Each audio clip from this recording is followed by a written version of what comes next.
Hello, hello, hello. Comment allez-vous aujourd'hui?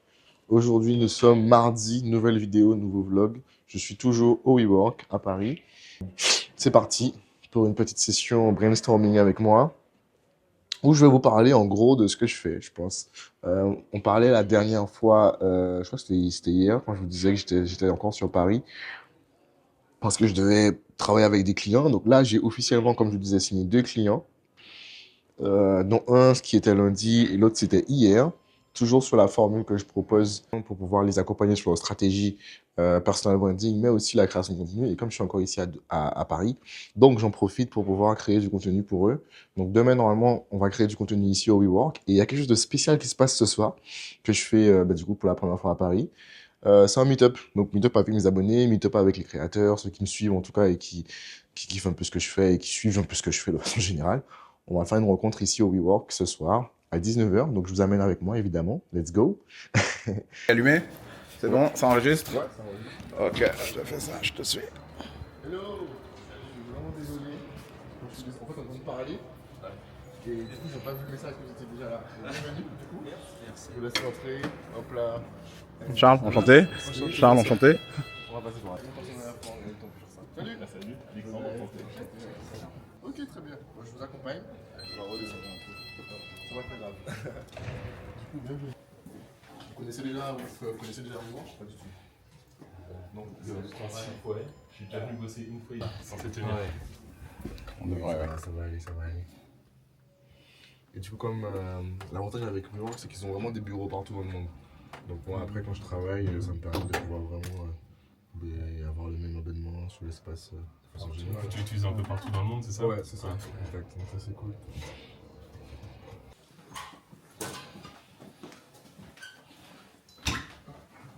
Allez-y. Vous avez sous l'égide du café de par ici. Et là, vous avez de l'eau hydrogazeuse proposée. Nous avons de nouveaux arrivants. Bonsoir. À la terre, effectivement. Donc là, pour vous expliquer rapidement, on est juste en train de faire un sorte de et donc là, l'idée, ce qu'on est en train de faire, c'est juste sélectif, de savoir comment vous pouvez apporter de la valeur et lui individuellement. Vous voyez l'idée? Donc on fait ça et après, moi, je vais vous lancer 15 minutes. Donc, les 15 minutes, le truc pour la pizza. A tout de suite. Faites vraiment comme chez vous, installez-vous. Donc oui, si vous voulez de l'eau, comme je dis. Ok, donc on fait une sérieuse. Ok. Ok, une fun maintenant.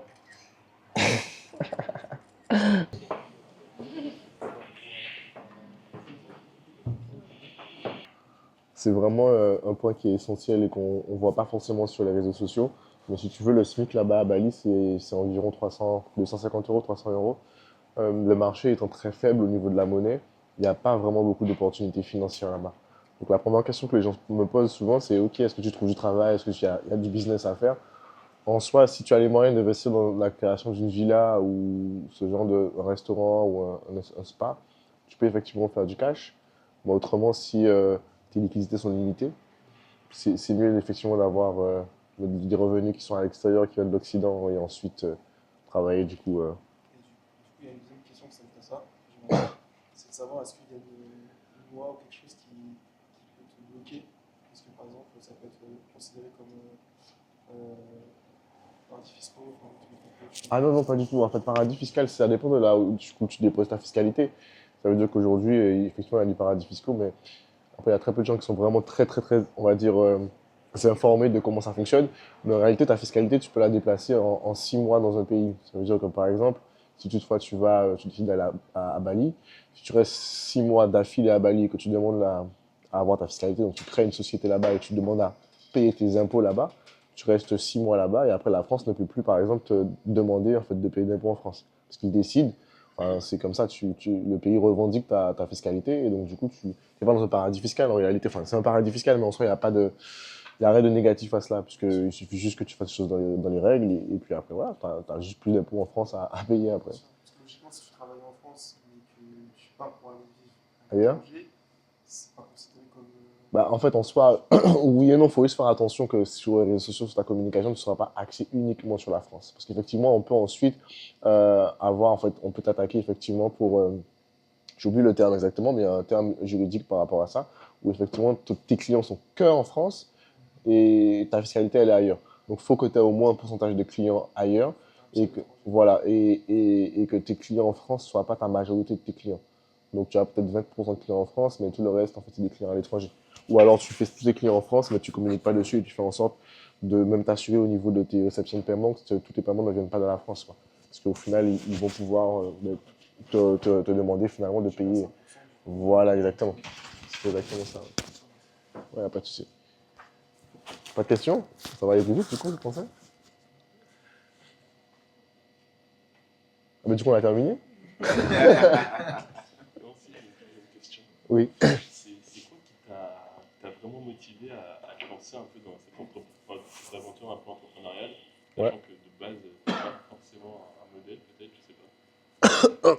Bah, en fait, je viens d'une famille assez modeste de base. Et quand tu viens d'une famille modeste, souvent, ben, tu vas grandir en fait avec cet instinct ben, de devoir en fait te débrouiller. Donc en fait, tu commences l'entrepreneuriat très tôt. Par exemple, moi j'ai commencé l'entrepreneuriat quand j'avais 13 14 ans. En réalité, c'est comme mes amis, ils allaient au cinéma. Ils se disaient samedi, on va au ciné. Et tu vois, samedi, ils vont au ciné, ils n'ont pas dans leur tête l'idée qu'il faut acheter le ticket. Pour eux, c'est normal. Ils vont demander à leurs parents et puis c'est normal, papa va t'acheter le ticket. Mais quand tu sais que tes parents ne vont pas t'acheter le ticket, toi, tu as un nouveau problème. Tu vois? Toi, tu vas directement cinéma, ticket, argent. Argent, il faut trouver l'argent. Donc, directement à ce moment-là, tu commences à être dans une démarche entrepreneuriale, entre guillemets, où tu sais qu'il va falloir que tu trouves des solutions. Typiquement, le premier business, entre guillemets, que je faisais, qui n'était pas un business en soi, c'est que quand j'avais cet âge-là, je me rappelle, mes parents ils me donnaient 1,20 € pour prendre le bus, tous les matins. Si j'allais à pied, c'était 30 minutes de marche. Et souvent, par exemple, quand je savais que je devais aller au cinéma, ben, j'allais pendant toute la semaine marcher. Et du coup, j'économisais les 1,20 € pour pouvoir faire les 7 € ben, du coup, du cinéma. Tu vois?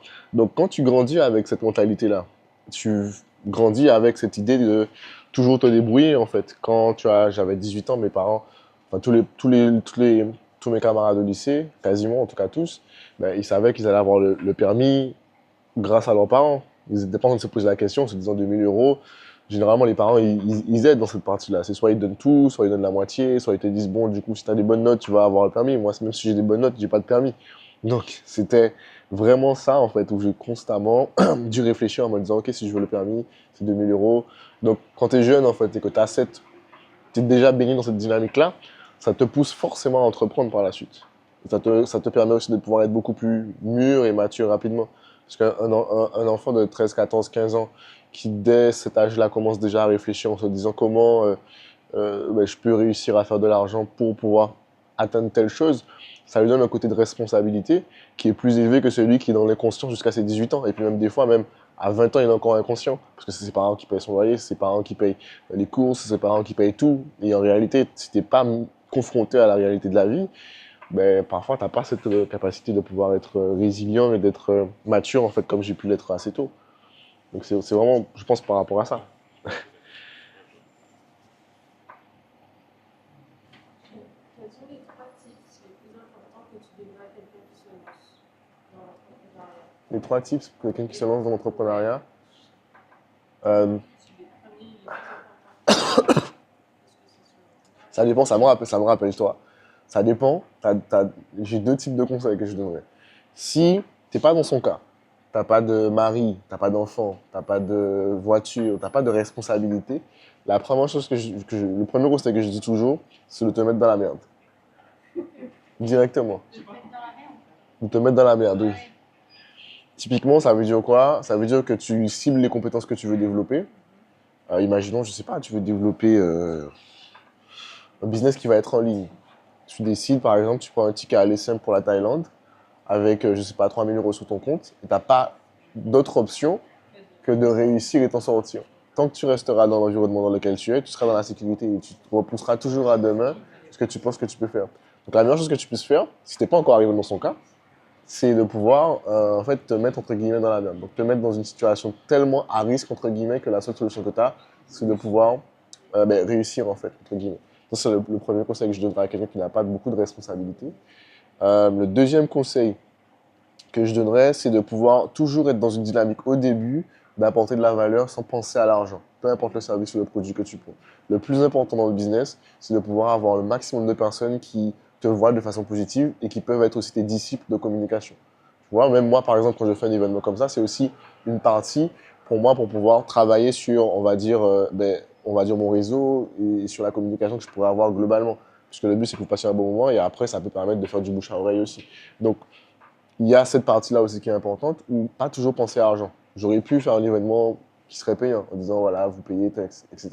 Mais c'est pas ce que je fais. Parce que le but, c'est de comprendre que la vraie valeur se trouve pas au niveau de l'argent, mais plus au niveau des ressources que vous allez avoir. Et ces ressources-là, souvent, vont être liées directement, en fait, par rapport à votre réseau. Et pour réussir à avoir un réseau et des ressources, en fait, suffisantes qui sont détachées de l'argent, c'est de pouvoir apporter de la valeur. Et peu importe là où vous allez aller, peu importe les gens que vous allez rencontrer, toujours comme on a fait l'exercice ensemble, toujours chercher à savoir comment vous pouvez percevoir de la valeur dans les personnes que vous rencontrez et leur apporter de la valeur en amont. Ce qu'on fait souvent, c'est quand on rencontre du monde, c'est qu'on veut essayer de voir, ok, est-ce que lui, il peut être un client à qui je vais vendre mon produit? Alors qu'il faut toujours penser à l'inverse, en se disant, comment je peux l'aider?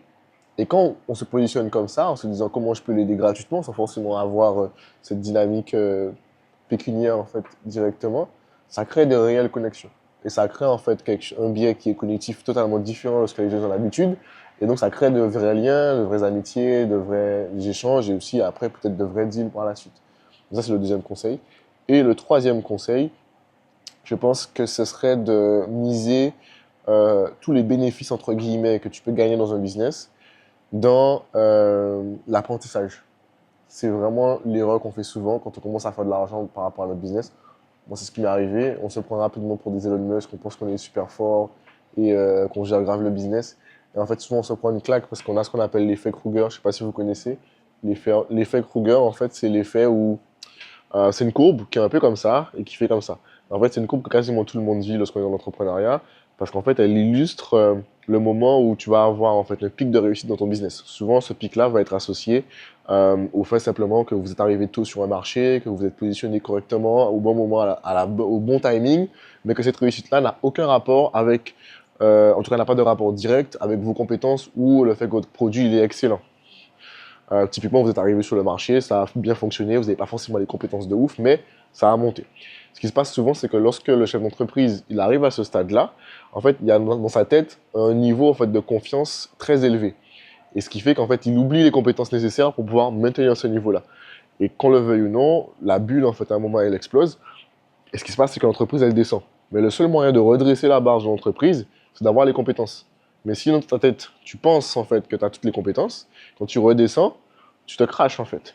Et le seul moyen de remonter cette courbe-là, c'est de pouvoir prendre en humilité, prendre en connaissance et se reformer en se disant « Ah, en fait, ce que j'ai vécu comme réussite instantanée n'a pas de rapport avec mes connaissances. » Ou alors peut-être que ça a un rapport, mais comme tout évolue et tout change, ben, il faut que je continue à me former. Et c'est souvent ce qui arrive. On prend un peu la grosse tête, on oublie en fait qu'il faut continuer à se former, qu'il faut continuer à être humble et se dire « Ok, ça c'est une bonne réussite, mais c'est pas grave, je continue à me former, je continue à améliorer mon produit, je continue à m'assurer du service client. » Moi, typiquement, ce qui m'est arrivé, c'est que mon entreprise, elle a vraiment explosé au bout d'un moment, mais je me suis appuyé sur mes acquis en me disant, ah, c'est bon, on est les meilleurs, personne ne va nous dépasser, et j'ai pas forcément besoin d'acquérir des compétences sur le management, sur la gestion d'équipe, sur les finances, etc. Et donc, du coup, en fait, tout ça m'est revenu en pleine face parce que gérer 14 personnes, c'est pas la même chose que gérer 2 personnes. Ça demande des compétences en management, ça demande des compétences même ne serait-ce en compétences pour être un bon leader, tous ces éléments-là, même au niveau de la gestion financière, l'optimisation fiscale, toutes ces choses-là sont des choses qu'il faut apprendre. Et quand ton entreprise elle explose, ben souvent tu te dis, bon, ça fonctionne, ça fait du cash, ça fait de l'argent. Tu ne penses pas à ça. C'est vraiment ce qui illustre l'effet Kruger, c'est vraiment le fait de se dire, ok, si ça redescend, c'est une bonne chose. Ça veut dire que la vie vous met plus ou moins dans cette situation où vous devez prouver que la hauteur dans laquelle votre entreprise, votre structure, votre projet va être complètement corrélé avec vos compétences et pas parce que voilà, vous avez eu de la chance, parce que vous êtes positionné sur un bon marché, etc. Typiquement, les gens qui sont dans la crypto et qui vivent en fait un bull run où ça fonctionne super bien pour eux, souvent ils vont tout perdre après. Parce qu'en fait, ils ont peut-être juste pris la grosse tête, ils ne sont pas éduqués financièrement pour pouvoir placer leur argent, etc. Et en fait, c'est exactement ça, c'est l'effet Kruger. Quasiment tout le monde vit cet effet-là. Et après, il y a 2 options après cet effet, soit on se crache, soit on remonte. Et donc voilà, du coup, je pense que ce serait ça, les 3 conseils que je pourrais donner. Ouais, quand tu as des responsabilités, en vrai, c'est un peu plus compliqué. Je pense que là, j'ai pas vécu cette partie-là, donc je sais pas si je pourrais donner des conseils là-dessus. Pour moi, c'était une famille. Ben, adapté. non, je pense que c'est pas pareil.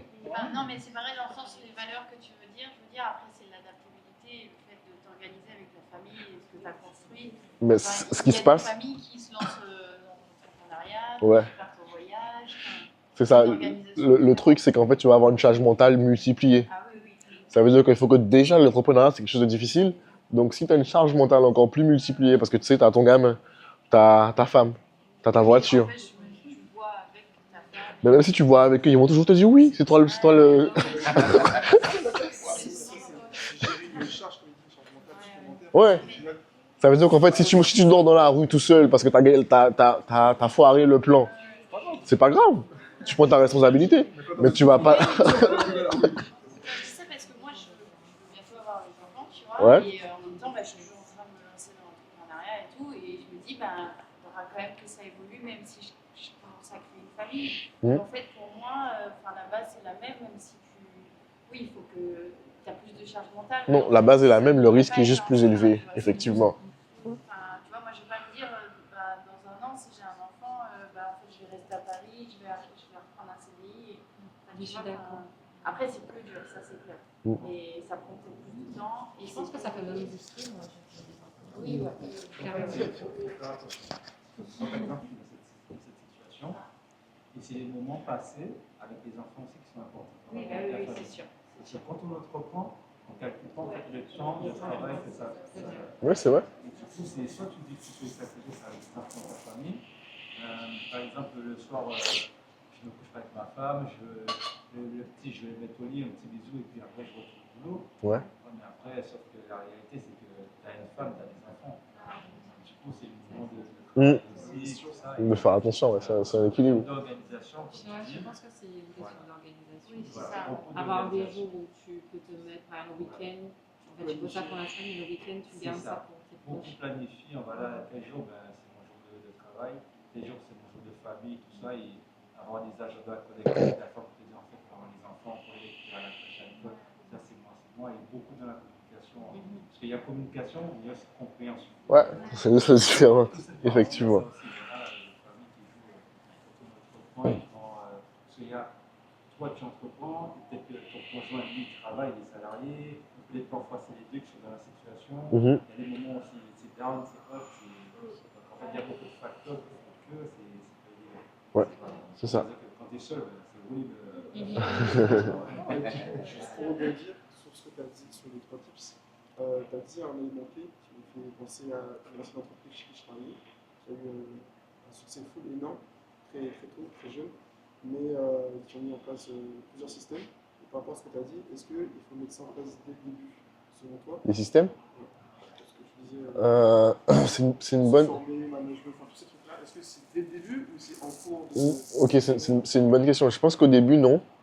Parce qu'en fait, tu vas tomber dans une sorte de spirale en fait, d'auto-formation constante. Ça veut dire qu'en fait, tu vas te cacher derrière la formation en te disant, bon, je suis pas encore prêt, je me forme encore, je me forme encore.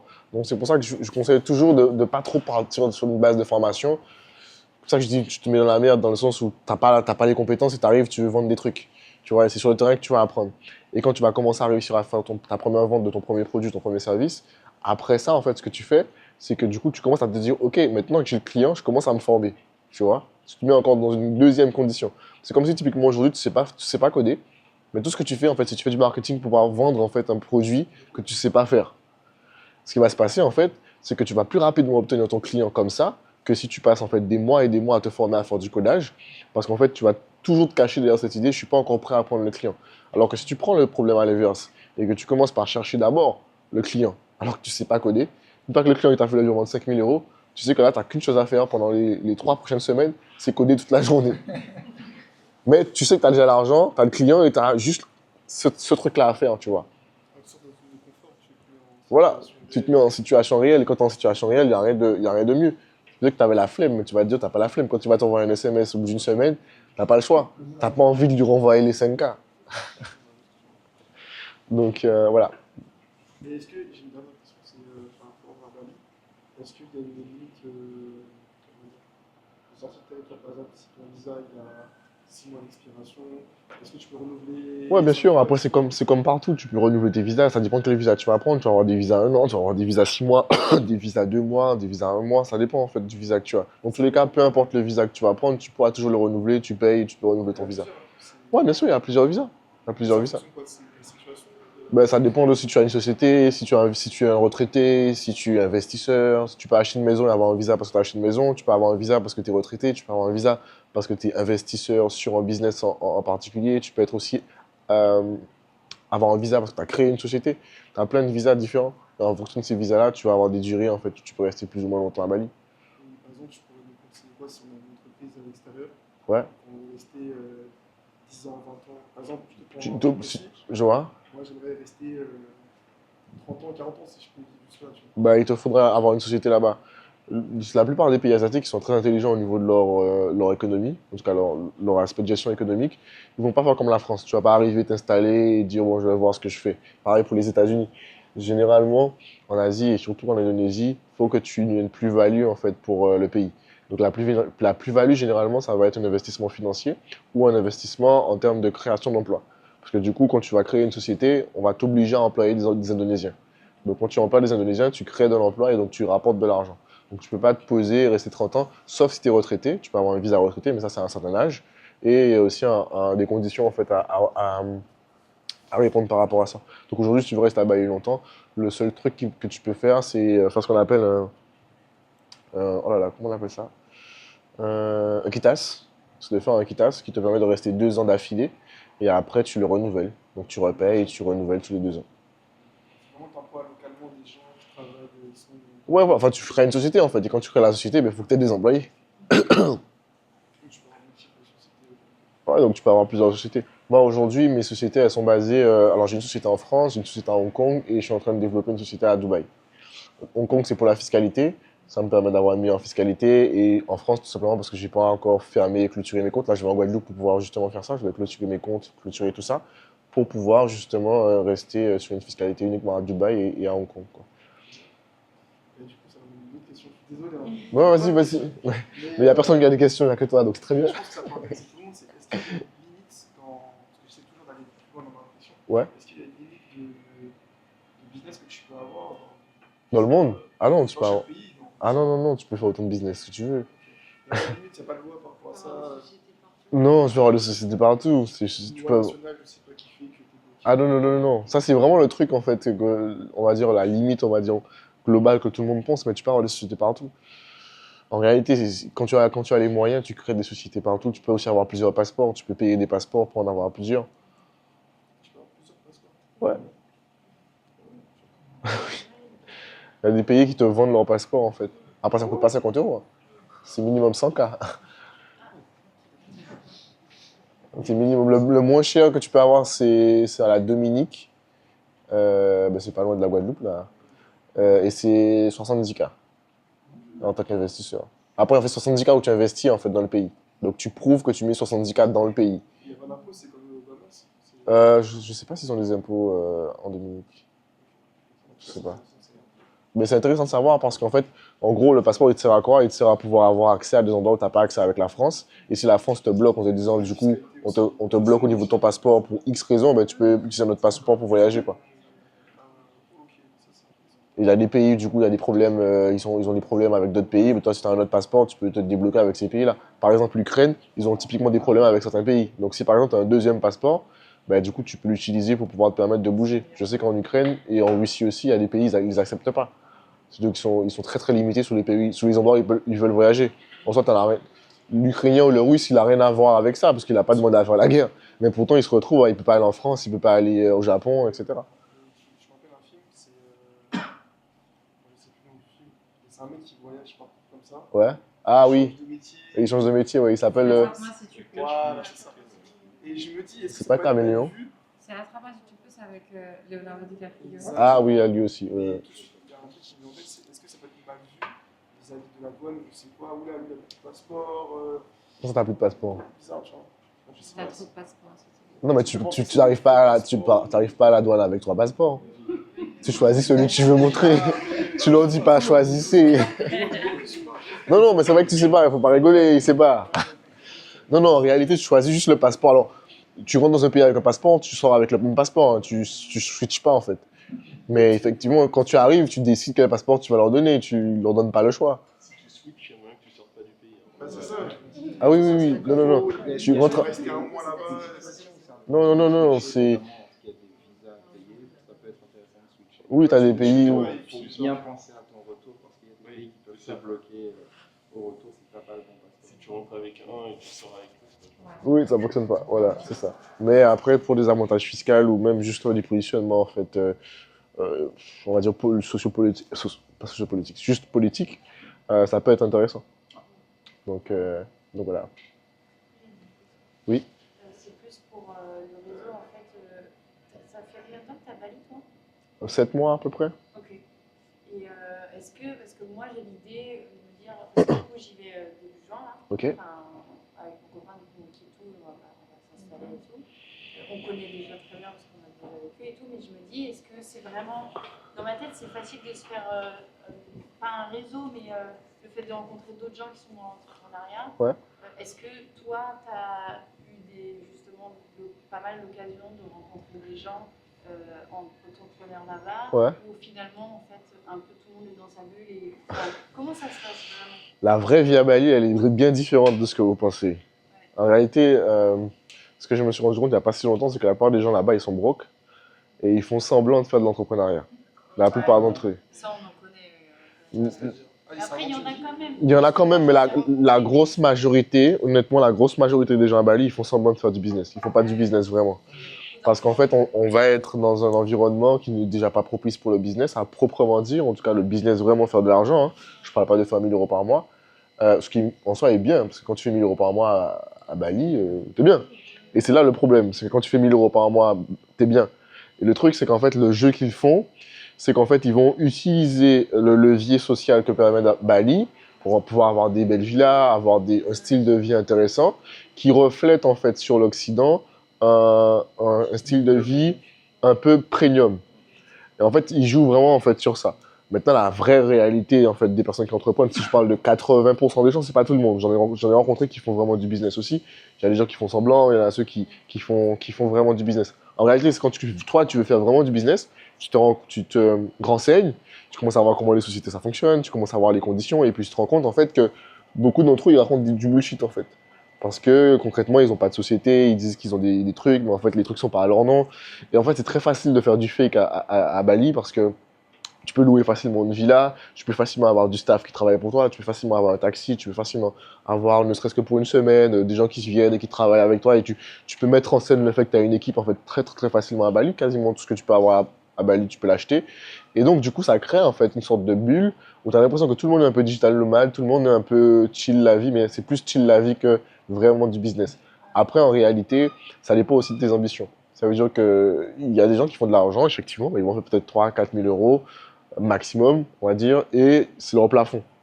Donc, avec ce plafond-là, ça leur permet de pouvoir travailler 2 heures par jour, aller faire du surf l'après-midi, se faire masser en début de soirée, et après aller en soirée le soir. Ce que j'ai fait pendant 6 mois en réalité, parce que je faisais pas de business. Pendant 6 mois, j'ai recommencé à faire du business depuis 3 semaines. Mais pendant 6 mois, j'étais vraiment chill, je faisais justement ça.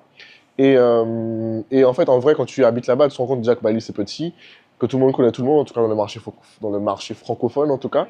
Et c'est un peu la même chose dans le sens où on connaît les jours, le lundi c'est une soirée, le mardi c'est une autre soirée, le mercredi c'est une autre soirée. C'est Damaria, voilà, il y a différentes boîtes. En fait, chaque jour, il y a une boîte. Tu sais que tu vas retrouver tout le monde à ce moment-là.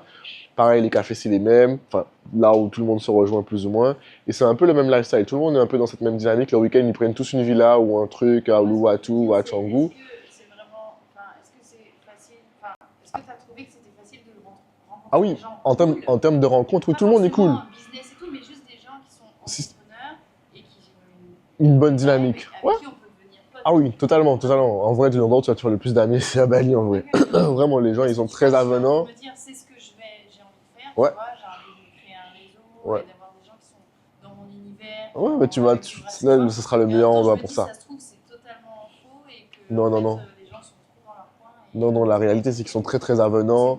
Peu importe là où tu vas aller, tu vas avoir des gens qui peuvent venir te voir, te demander qu'est-ce que tu fais, ça a l'air cool. Je sais pas, ils vont voir que tu fais un montage sur ton ordinateur par exemple. Ils vont dire ah, t'es monteuse, ah, tu es cadreur, ah, tu fais ci, tu vois. Et ils seront prêts à juste te dire bah, viens, on va boire un verre, je vais faire ça, est-ce que tu veux venir, j'ai un event ce soir, est-ce que tu veux venir. Et puis en fait, ils sont très très ouverts. Ouais. Ok. Et Ouvert. tout le monde est ouvert, peut-être même trop des fois. Qu'est-ce que t'en sais toi? Non, ben, tout le monde est bien là-bas. Ouais. Une question. Oui. Là, tu parlais de Bali. En comparaison, comment tu trouves du coup Dubaï? Bah, Dubaï, c'est totalement l'inverse. Et c'est pour ça que moi, je pense que je vais juste me trouver un équilibre entre les deux. Parce que moi, par rapport à mes projets et mes ambitions, ça correspond un petit peu plus à Dubaï. Dans le sens où Dubaï, ils font pas semblant. Tu peux pas faire semblant d'avoir un Rolls-Royce à Dubaï. Tu vois. Le lifestyle, en fait, il est différent. Les ambitions sont différentes. Quand j'y étais à la semaine dernière, en fait, chaque fois que je faisais des rencontres, je faisais un peu du networking avec différentes personnes. Chaque fois que je rencontre une personne, il me fait en fait casser des barrières. Je suis assis à côté de lui, il a 24 ans, il me dit il fait 100K par mois. Je me dis ah d'accord, ok. Il m'explique ses trucs, il me montre en fait qu'il fait vraiment 100K. Donc je vois que c'est réel. Dans tous les cas, quand je suis dans son penthouse coûte déjà 50 000 par mois. Donc déjà, c'est pas un faux penthouse. Et donc il y a des choses comme ça qui mentent pas en fait. En réalité, tu vas voir, ils sont aussi très cool, ils sont très, très, très chill. Mais il va avoir un appartement sur son poignet. Enfin, c'est pas la même dynamique. C'est pas la même dynamique. Et donc, du coup, si tu as envie d'aller très loin et si tu as envie de pouvoir te booster, en fait, juste sur cet aspect-là, c'est là qu'il faut aller. Je vous dis, j'ai rencontré le gars, il fait 100K. Puis après, il me dit, on va dîner avec des potes. Quand on va dîner avec ses potes, ses potes, ils font 500K. Et c'est normal. Tu vois, et après, tu vois un autre, le lendemain, il m'a dit, il fait 1M. Donc, du coup, en fait, à chaque fois, tu te dis, ah, d'accord, ok. Il est assis à côté de toi, il t'explique, il est chill. Comment? Ils font quoi dans la vie ces gens pour gagner autant d'argent? Mais tu as différents business. Tu as l'immobilier, tu as l'e-commerce, tu as aussi beaucoup de. Aussi dans la crypto, les investissements en crypto. Tu as aussi des scammers en crypto. Alors moi, j'en ai pas rencontré beaucoup parce que c'est pas mon domaine. Tu as des gens qui font du OnlyFans. Non, il y a beaucoup de business. Il y a l'immobilier, enfin l'immobilier, j'ai déjà dit. Les business en ligne, il y en a beaucoup qui font du business en ligne, qui ont des e-commerce, qui font des coachings aussi, qui ont des systèmes aussi de coaching avec des personnes aussi partout dans le monde. Il y en a qui sont dans le service aussi, tout ce qui sera service, création de contenu, podcast, etc. Mais en fait, le niveau est toujours en fait plus élevé. Et comme le niveau est plus élevé, en fait, j'arrive et je dis, je sais pas, mon service coûte 10K, mais eux, ils seront prêts à payer 20K sans problème. Et moi, après, j'ai pas d'impôt dessus. Donc déjà, je suis doublement payé et j'ai pas d'impôt du tout. C'est-à-dire que quand on me donne 20K, c'est 20K qui vont dans ma poche. C'est pour ça que vous allez aller à Dubaï, vous allez voir, il y a des serveurs, ils ont des Rolex. Parce que les serveurs sont payés peut-être 4-5 000 euros par mois et puis il a zéro impôt dessus. Donc au bout de 3 mois, il peut s'acheter une Rolex. Je crois qu'il y a un pourcentage maintenant. Non, ça dépend de ton domaine d'activité, c'est 9%, mais ça dépend encore une fois du secteur. Et il te faut que tu fasses un minimum 100K. Déjà, d'abord. Même 9%, c'est rien par rapport à Voilà. Il y est là. Oui. Attends, elle avait une question avant. Comment tu fais pour rencontrer des gens qui sont déjà plus avancés dans le niveau business, plus avancés que toi, justement? Ça, c'est une très bonne question. En réalité, quand j'étais tout seul dans ma chambre en Guadeloupe, je me disais, mais comment je vais rencontrer des gens que je vois au loin sur YouTube qui font autant d'argent? En fait, en réalité, le vrai secret, c'est faire l'inverse de tout ce que les gens disent, à savoir faire du networking. Tout le monde te dit, oui, il faut connecter avec des gens, il va parler avec des gens. Mais si toi, tu pèses, allez, à tout casser, tu as 3 000 euros sur ton compte et que tu vas aller connecter avec des gens, si ton billet il est toujours lié juste à tes ressources financières, tu ne vas pas connecter correctement avec eux. Donc, ce qui est important, ce n'est pas d'augmenter le nombre d'argent que tu vas avoir sur ton compte, mais plus augmenter tes compétences. Parce qu'en fait, les gens que je vais connecter avec eux qui font EM, c'est 100K par mois, ils ne vont pas me demander combien d'argent j'ai sur mon compte. Ils vont juste percevoir de la valeur par rapport à qui je suis, mes compétences, mes connaissances, etc. Donc, en fait, on va être sur un pied d'égal, même si je ne fais pas 100K. Et quand je suis assis avec eux, j'ai les connaissances, j'ai les ressources, je sais de quoi ils parlent en fait. Donc je suis pas en mode ma langue est dehors, en mode ah, c'est trop ouf ce que vous faites. Vous voyez ce que je veux dire? C'est un réel échange. Donc il y a un réel échange. Et tant que tu n'as pas aujourd'hui suffisamment pour moi de valeur à apporter, et quand je parle de valeur, je ne parle pas de finance, hein, je parle vraiment juste de compétences en fait, tout simplement, reste dans ton coin et apprends tes compétences. Et après, naturellement, tu vas rencontrer quelqu'un et tu vas voir que le signal en fait, qui te permet de savoir que tu as un bon niveau, c'est que ces personnes-là vont te dire ah ben tiens, on va dîner ce soir avec un pote, est-ce que tu veux venir? Tu vois? S'ils te parlent comme ça, c'est que du coup, ils perçoivent une valeur en toi. Ils vont pas te dire, t'as combien d'argent sur ton compte en banque pour savoir si tu veux venir ce soir, tu vois? Ils vont juste te trouver cool, peut-être juste pas parce que tu es cool, mais parce qu'effectivement, tu apportes de la valeur. Moi, je vais leur parler du personal branding, de comment ils peuvent améliorer leur communication sur les réseaux, etc. Et donc, il va, par exemple, truc tout con que je vais faire, je vais me connecter avec lui, il va me dire je fais ça, etc. Je regarde son compte Insta, il me passe son compte Insta, on s'abonne, etc. mutuellement. Et puis je vais peut-être voir des points d'amélioration, je vais lui dire ah, mais tu peux faire ça comme ça, comme ça. Et puis peut-être qu'il va trouver effectivement le point de valeur tellement intéressant, il va dire ah ok sérieux, c'est vrai, j'avais pas pensé à ça. Et on va discuter, etc. Et puis après peut-être qu'il va s'intéresser à ce que je fais, je vais lui dire bah, je fais ça, ça, ça. Et puis là il sera accroché. Il sera accroché parce que je serai pas en train d'essayer de lui vendre un truc, je serai en train de lui dire, comme je vous expliquais tout à l'heure, trouver de la valeur. Donc je vais percevoir de la valeur en fait. Là où je peux lui apporter, je vais lui transmettre gratuitement sans aucun problème. Et c'est comme ça que tu arrives à rentrer dans des lieux en fait, un petit peu plus privés, juste parce que tu apportes de la valeur. Ça sert à rien d'être cool, ça sert à rien de pouvoir appliquer le livre Comment se faire des amis. C'est pas ce qui va fonctionner. Ce qui va fonctionner, c'est juste si vous arrivez à apporter de la valeur. Et à chaque fois que je rencontre des personnes, je me dis toujours, comme l'exercice qu'on a fait, qu'est-ce que je peux apporter à ces gens-là? Si je peux rien apporter à ces gens-là, je ne cherche pas à connecter avec eux. Par exemple, un truc tout con, je sais pas s'il y en a qui connaissent Iman Gadzi ici. Iman Gadzi, vous connaissez? Non? Ah, oui. Bah, c'est un influenceur, enfin, vous connaissez Yumi Denzel? Oui, bah, du coup, c'est Yumi Denzel, moi, aux États-Unis, tout le monde le connaît plus ou moins, il est vraiment très connu. Par exemple, j'ai eu l'opportunité de pouvoir connecter avec lui quand j'étais à Dubaï. Mais j'ai pas cherché à connecter avec lui dans le sens lui parler plus que ça. Parce que je savais que le positionnement sur le point de valeur que j'allais lui apporter serait pas très important pour le moment. Donc j'ai juste connecté en mode discuter, ça va, nan, nan, tranquille, mais j'ai pas cherché à apporter de la valeur parce que je savais que dans mon point là où je suis aujourd'hui, je n'aurais pas grand chose à lui apporter. Et donc le jour où je vais reconnecter avec lui et je prendrai le temps, c'est quand je saurai que là, effectivement, il va pas me voir en mode ah, c'est un petit fan qui me suit ou autre. Vous voyez? Et donc il faut aussi savoir vous positionner correctement avec les personnes que vous voulez connecter. Si vous voyez que là aujourd'hui, vous n'allez pas avoir de quoi apporter de la valeur pour qu'on puisse ne serait-ce que se rappeler de vous, parce que ça sert à rien de parler avec quelqu'un et que en fait tout ce que vous lui dites, ça soit par là. Parce que ce genre de personnes, Yumi Denzel ou Iman Gadzi, tous les jours, il y a toujours des gens qui veulent gratter des informations avec eux. Donc, qu'est-ce qu'ils font? Généralement, ils activent le mode filtrage. Tu parles, ils te disent, ah, d'accord, ok, ils t'oublient.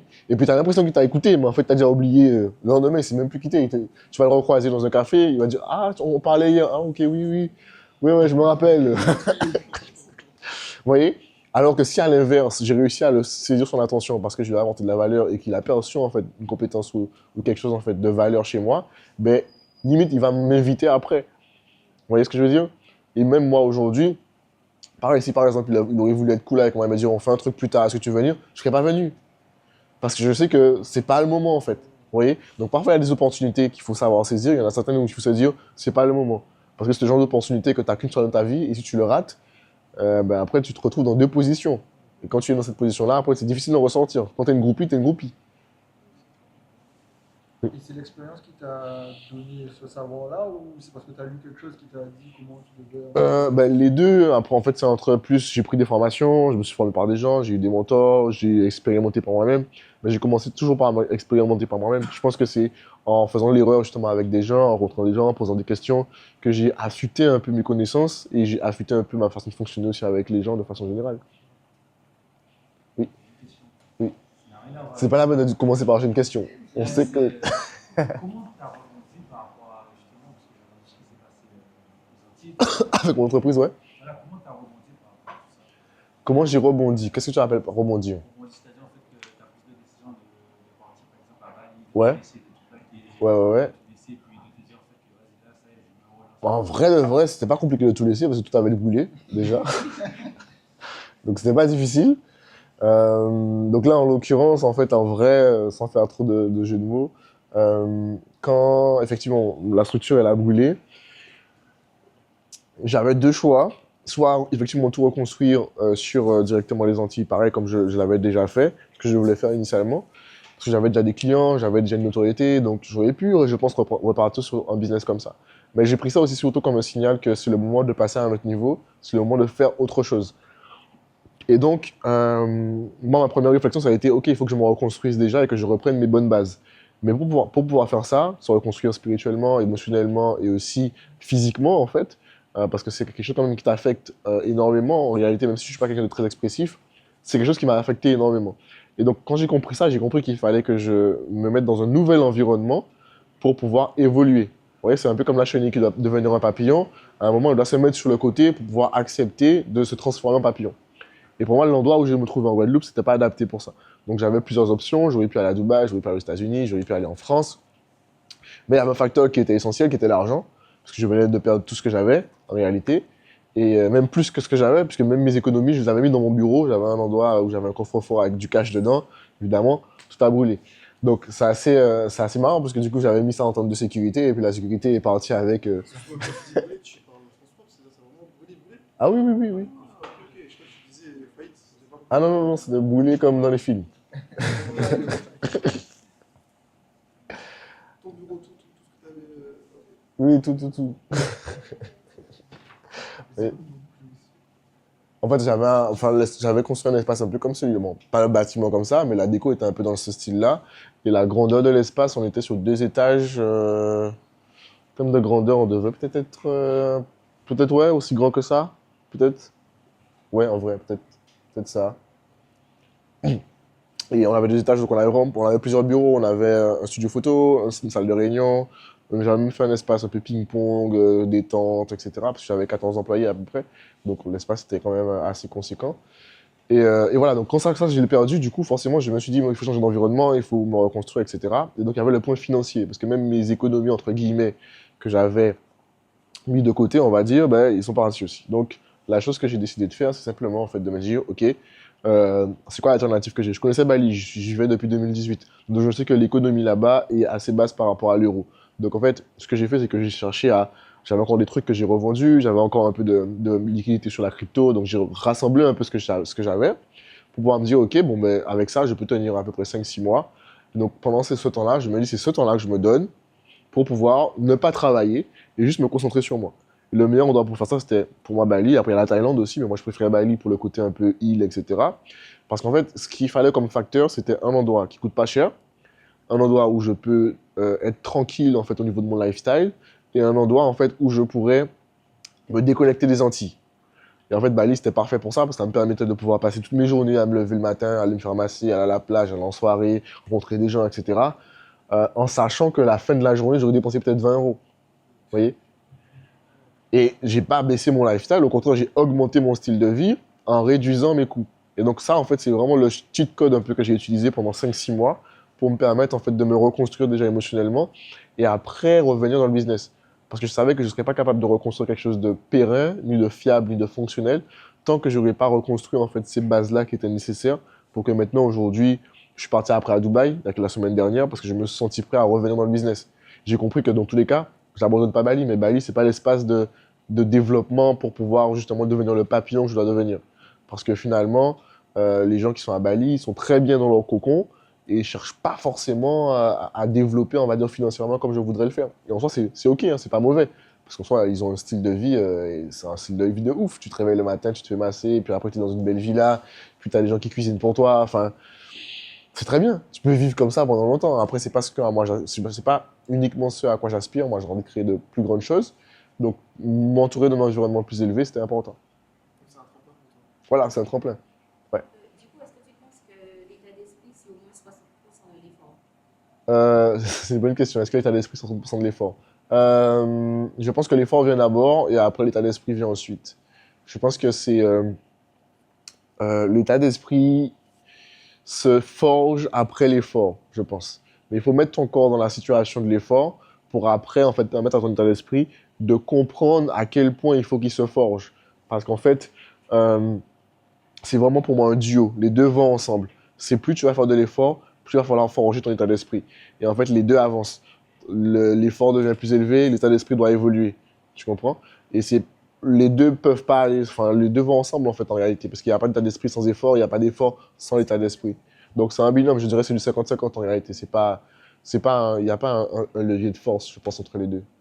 Et est-ce que tu pourrais donner une astuce, enfin, plutôt une mise en garde par rapport à Bali ou Dubaï, je sais pas, enfin, quelque chose qui fait que faites attention par rapport à ça, par rapport à ton expérience. Ah, par rapport à mon expérience, par rapport aux deux, Bali, faites attention de ne pas tomber dans votre zone de confort, parce qu'on tombe très vite dans la zone de confort. Il y a plein de gens qui viennent pour un objectif et puis après ils oublient pourquoi ils sont venus. Il y en a beaucoup. Et tu découvres un nouveau style de vie, tu découvres un nouveau... C'est comme si tu arrives dans une matrix complètement différente et tu peux oublier pourquoi tu es venu. Ça, c'est vraiment faire attention à ça. Deuxième chose, quand on est un homme, faire attention à Bali pour les femmes, parce qu'il y en a beaucoup. Et elles sont dévergondées, vraiment.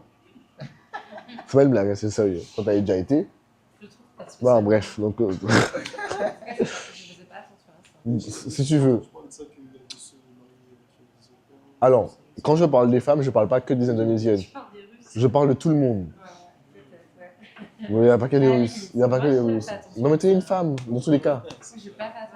Voilà, tu peux pas parler en tant que... Quand je dis qu'elle... En fait, il y a deux moods. Il y a effectivement... Enfin, il y a trois moods. Il y a effectivement les Indonésiennes, pardon, qui cherchent des bons partis sous les Occidentaux. Donc, elles, généralement, elles vont venir voir toi cash, sans problème. Tu n'as pas besoin de draguer, elles viennent directement. Tu as aussi les Russes qui aussi cherchent un meilleur parti, qui aussi, pareil, vont venir cash. Et puis, tu as aussi, la plupart d'entre elles, c'est ça, des personnes qui sont en vacances, donc des familles qui sont en vacances. Et elles sont venues à l'autre bout du monde. Et souvent, elles sont là parce que c'est le voyage de leur vie. Et elles sont en roue libre. Donc, toi, tu habites là-bas. Mais elles, c'est leur voyage de leur vie, en fait. Donc, elles sont en totale roue libre. Mais quand je te dis roue libre, c'est roue libre. Donc, c'est pas souvent, je dis, quand tu viens, il vaut mieux que tu viennes en couple. Parce que tu vois des trucs, en fait, que t'as jamais vu. À la base, tu viens en boîte t'asseoir et tu vois, t'as 5-6 filles autour de toi. Tu es en train de chatter. T'es une fille. Tu peux pas savoir. Moi, quand j'ai ramené mes équipes, j'ai fait un voyage avec mes équipes, je les ai tous ramenés à Bali. Il y en a qui étaient célibataires, il y en a qui étaient en couple. Ils ont tous pas compris ce qui leur arrivait. On allait dans des events, on allait dans des restaurants. Même à moto, vous êtes à moto, comme ça. Il y a des filles comme ça, ils peuvent arriver et vous parler, en fait, vous faire coucou, des trucs comme ça. Donc des trucs hallucinants, tu vois. Il y a des fois, tu vois des gens, ils s'échangent leur téléphone à la moto pour dire voilà mon Insta. Ça va très très vite. Donc faire attention à ça, effectivement, c'est parce que... Tomber sur des mauvaises personnes, je pense aussi. Dans quel sens? Enfin, tout ce qui est kidnapping, des trucs comme ça. Il y en a pas énormément à Bali. Il y en a pas énormément. Il y en a dans d'autres pays peut-être, mais Bali pas trop. C'est pas trop réputé pour ça. Donc ouais, premier conseil, faire attention à ne pas perdre son objectif. Deuxième conseil, en vrai c'est... Comment?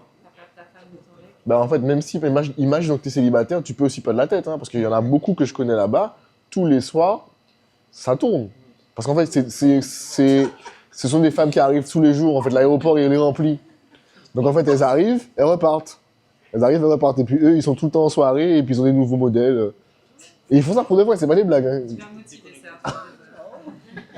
Et comme en fait, elles restent pas, bah, du coup, c'est assez facile, parce que... Il n'y a pas d'attache, il n'y a rien, tu vois, c'est exactement ce qu'ils veulent. Donc Ça peut te déconnecter de toi avec tes objectifs. totalement, c'est pour ça que je dis, il faut faire attention à ça. C'est-à-dire qu'au début, quand tu goûtes une fois, après tu te dis, c'est aussi facile. Mais ça, il y en a beaucoup qui sont arrivés avec un mindset solide, quoi, moi. C'est qu'ils arrivent, tu sais... Moi, Et donc voilà, il faut rester concentré, hein, c'est assez important. Et je dis ça, c'est pas que pour les filles, hein, c'est aussi pareil pour les gars. Ah oui, et toi tu peux pas dire le contraire par contre. Les gars là-bas. Oui, ils draguent. Et au-delà de draguer, ils sont tous, vous voyez les personnages Instagrammables, abdos, beau gosse, tatou, c'est que ça en fait. Tout le temps. C'est-à-dire qu'autant, je dis à chaque fois, quand t'es à scooter sur ta Canggu, tout le temps tu te retournes la tête quand il y a des meufs, mais c'est pareil, en général quand t'es une meuf, tu vas toujours voir des beaux gosses. C'est vrai ou c'est une fausse que je dis? Voilà. Toujours. Ok, d'accord. Il y a de beaux gars. Oui, D'accord, merci. J'ai déjà vu ton avis, c'est pas objectif. Non, mais. Elle n'est pas objective. Dans un mood particulier, voilà. Mais la réalité, elle est que c'est vrai. D'accord? Donc même si effectivement, ces gars ou meufs, c'est pareil. Après, tu dis qu'ils se la pètent parce que je pense que t'as passé suffisamment de temps pour pouvoir t'en rendre compte. Mais quand par exemple... Mais ils se la pètent, c'est vrai. À Canggu, ouais, ils se la pètent. Il y a beaucoup le culte du physique, voilà. Donc ils vont être... Donc si t'arrives, en fait, en vrai de vrai, si t'arrives en mode tu vas t'installer, tu vas te rendre compte que c'est creux. Mais une meuf, en général, elle n'est pas là pour faire quelque chose de long. Donc en fait, elle voit le gars, beau gosse. Mais c'est vraiment l'archétype, en fait, du mec musclé, beau gosse, tatoué, bien coiffé, bien propre sur lui. Ils pullulent là-bas, en fait. Donc c'est pareil. Tu parles de centre-ville, c'est plusieurs provinces, j'imagine. Oui. Il y a Bali et Bali, là on parle de On parle de Canggu, mais la plupart du temps, tout le monde va vers Canggu, Saméniac. Bali, c'est une île qui est assez grande et il y a quand même plein d'endroits différents. Mais la plupart du temps, Juste, les c'est gens. comme si on parlait du marais dans Paris, quoi. Oui et non. C'est un peu plus large, parce que t'as pas que Canggu. T'as Canggu, t'as Saméniac, t'as Kuta, t'as Uluwatu. C'est à peu près. C'est la même chose à peu près, tu vois. Bali, c'est juste le sud, quoi. Oui, voilà. Après, en réalité, tu vas aller à Med, tu vas aller à Lovina, mais tu vas rien voir là-bas, en fait. Tu vois, ça change totalement, mais je veux dire, si t'es dans une dynamique tourisme, oui, tu iras là-bas. Après, si t'es pour faire du business, tu iras pas à Lovina. Tu vois. Ça peut être pertinent pour tout le monde, je sais pas, mais par rapport au logement, Ouais. comment tu t'y es pris? Est-ce que tu vas voir tout de suite une agence comment ça se passe? Le meilleur moyen, c'est les groupes Facebook. Ouais, c'est les groupes Facebook. Sur Facebook, tu vas trouver en fait des bonnes affaires, tu vas trouver des bons plans là-bas. Et après, il faut faire attention quand tu parlais de faire attention parce qu'il y a beaucoup d'arnaqueurs. Dès lors qu'on te dit fais un compte avant même que tu sois arrivé, fuis, en général. En fait, ce que tu fais, c'est que tu arrives, par exemple, les premiers jours, tu peux prendre Un truc simple, booking ou voilà. un Airbnb, et en fait, tu regardes les annonces sur Facebook et tu fais les visites. Voilà, directement sur place. Voilà, c'est ça. Et après, tu trouves un peu de- Comment? Non, il y a des fois, il y a des gens qui font des scams. J'ai vu un scam, il était puissant. C'est-à-dire qu'en fait, ce qu'elle a fait, c'est qu'elle a demandé à visiter l'appartement et elle a fait visiter quelqu'un d'autre pendant qu'elle a demandé à visiter l'appartement. Sur place, il y a une autre personne? Ouais, ça veut dire qu'ils étaient deux. Mais en fait, la personne a trouvé, elle a réussi à manager le fait de pouvoir demander à visiter le logement. Et elle a fait venir quelqu'un d'autre pour dire que c'est elle qui fait visiter le logement. Vous voyez? Il y en a pas mal qui font ça aussi. Donc, il faut vraiment être très vigilant, faire attention à ça, et puis voilà, quoi. Et pour te répondre, pour finir la réponse à ta question, parce que tu m'as parlé de Dubaï aussi, Dubaï, là où il faut peut-être, je pense, faire attention, c'est... je pense que c'est vraiment ne pas tomber dans le superficiel. Et aussi, de la même façon que Bali, tu peux aussi tomber dans le confort. Je pense que à l'inverse, à Dubaï, tu peux être dans une quête constante de faire plus. Ça veut dire que quand tu t'assois avec des gars qui te disent tu fais 500K et puis toi tu dis ok 500K, on va faire 500K. Tu finis par faire 500K. Et puis après au final tu t'assois avec des gars qui font 3M et que eux ils parlent en termes de jet privé et de yacht et que toi tu te dis ah mais moi je peux même pas prendre un jet privé. Enfin tu peux peut-être prendre un jet privé mais tu peux pas te dire que tu vas en acheter un, etc. Et les gars ils sont en train de regarder les jets privés en mode lequel qu'on va prendre. Tu peux être dans cette dynamique où tu veux toujours vouloir plus en fait. Il y en a beaucoup qui sont comme ça à Dubaï et ils sont dans cette quête constante de vouloir faire plus. Ils ont déjà atteint leur objectif. Je pense qu'on peut toujours chercher à aller plus loin. Je pense que c'est pas une mauvaise chose, mais le faire sainement. Et des fois, il y en a qui le font pas sainement, en fait. Donc, ce serait le conseil pour Dubaï. Ouais. Du coup, comment tu te protèges de ça, de la révélateur? Je pense que venant de quelqu'un qui a déjà beaucoup eu et qui a aussi perdu beaucoup, et qui de base a commencé avec rien, en fait, ça te permet d'avoir une perspective assez large, en fait.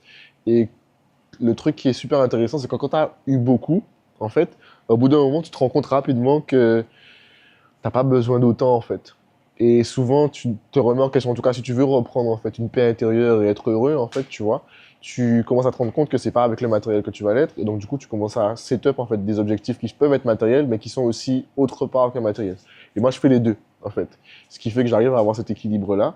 Et je sais que je pourrais toujours chercher à aller plus loin, mais ce sera pas dans une dynamique de accumuler en fait du bien, mais c'est juste de pouvoir me challenger parce que par exemple passer de 500K à 1M par mois, ça demande en fait des compétences au-delà de simplement le financier, au niveau de ton mindset, au niveau de ta discipline, au niveau de tes ressources, au niveau de tes capacités de connexion, ne serait-ce qu'au niveau de la façon dont tu vas parler, la façon dont tu vas faire des deals.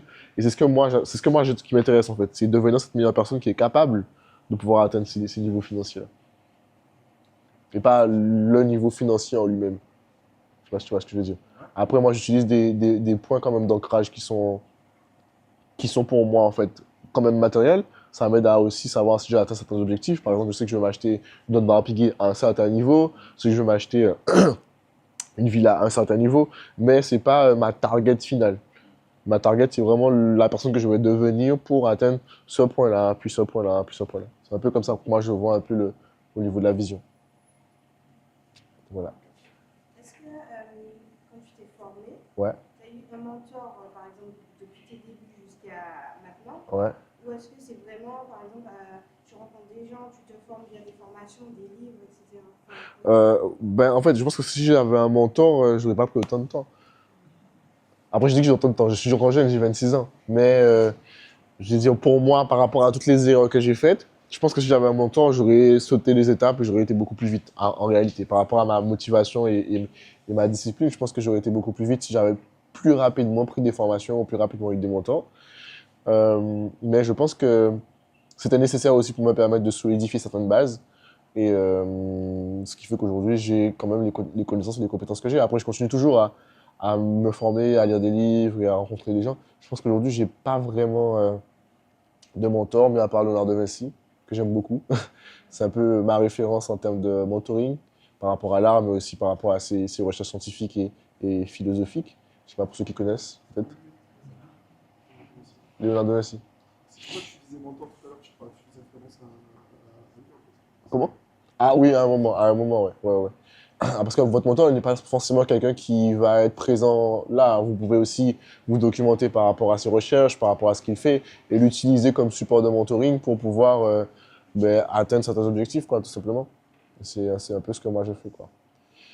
Et je me nourris aussi beaucoup de l'environnement, en fait, dans lequel je vais être, pour pouvoir me challenger et aller plus loin. Par exemple, j'ai été super boosté quand j'ai été à Dubaï, parce que du coup, ça m'a fait super du bien de rencontrer des gens qui font plus que 5K par mois, et qui ont un style de vie, en fait, qui, genre, moi, m'inspire vraiment. Et quand je parle de m'inspirer, c'est dans le sens où on a le même âge, ou sont un petit peu plus jeunes que moi, mais ils ont réussi, en fait, à atteindre des leviers financiers ou des points financiers qui font qu'en fait, tout ce que je peux dire, c'est en mode, ah, ok, c'est lourd. Là où, à Bali, quand j'étais en tout cas à Bali, j'avais beaucoup l'impression que tout le monde était un peu dans la surface. Tout le monde surjouait un peu ce qu'il gagnait. Donc, le truc le plus fou, c'est souvent quand on demande aux gens à Bali qu'est-ce qu'ils font. Ils font toujours un truc un peu complexe. Ils gèrent un peu des apps ou ils font des trucs. Je gère le management. Même, en fait, le truc le plus basique qu'ils font, c'est du PR, je crois. PR. Ouais, le truc le plus basique, la plupart d'entre eux qui font. Mais même ça aussi, c'est un terme complexe pour dire juste qu'il faut de l'influencing pour des marques, en fait. Qui, en soi, ne les payent même pas souvent, qui font juste ils donnent des plats. Mais ils font aux gens qu'on les paye, mais on les paye pas.